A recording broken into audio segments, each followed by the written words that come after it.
കാലം ഇത്രയായിട്ടും മലയാളികൾക്ക് ബോബൻ ആലുമൂടൻ ഇന്നും നിറം സിനിമയിലെ പ്രകാശ് മാത്യു ആണ്. നായകനായും വില്ലനായും എല്ലാം അദ്ദേഹം സീരിയൽ ലോകത്ത് തിളങ്ങിയിട്ടുമുണ്ട്. തൻ്റെ വ്യത്യസ്തമായ സംസാര ശൈലി കൊണ്ടും ശരീരഭാഷ കൊണ്ടുമെല്ലാം മലയാളികളുടെ മനസ്സിൽ ഇടം നേടിയ നടനായിരുന്നു ആലുമൂടൻ. കാസർഗോഡ് കാദർബായ് പോലുള്ള ഐക്കോണിക് കഥാപാത്രങ്ങളിലൂടെ മലയാള സിനിമാ പ്രേമികളുടെ മനസ്സിൽ ഒരിക്കലും മായാത്തൊരിടം അദ്ദേഹം നേടിയെടുത്തിട്ടുണ്ട്.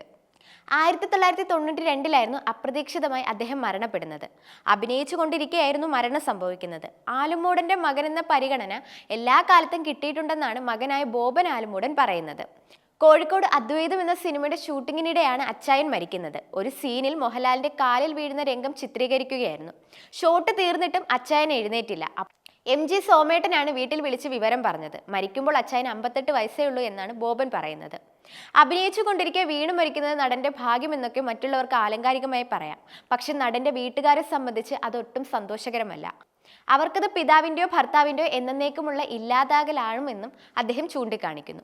അതേസമയം സിനിമയിൽ കാണുന്ന ആളെ ആയിരുന്നില്ല അച്ചായൻ എന്നാണ് ബോബൻ ആലുമൂടൻ പറയുന്നത്. അത്തരം ആക്ഷൻസോ സംസാര ശൈലിയോ ആയിരുന്നില്ല. ചില തമാശകളൊക്കെ പറയുമെന്നേ ഉള്ളൂ. മക്കളുടെ കാര്യത്തിലൊക്കെ വലിയ ശ്രദ്ധയുള്ള, എന്നാൽ അവരുടെ ഇഷ്ടത്തിന് തീരെ എതിര് നിൽക്കാത്ത ആൾ. അത് കണ്ടു വളർന്നതുകൊണ്ട് താനും അങ്ങനെയാണെന്നാണ് അദ്ദേഹം പറയുന്നത്.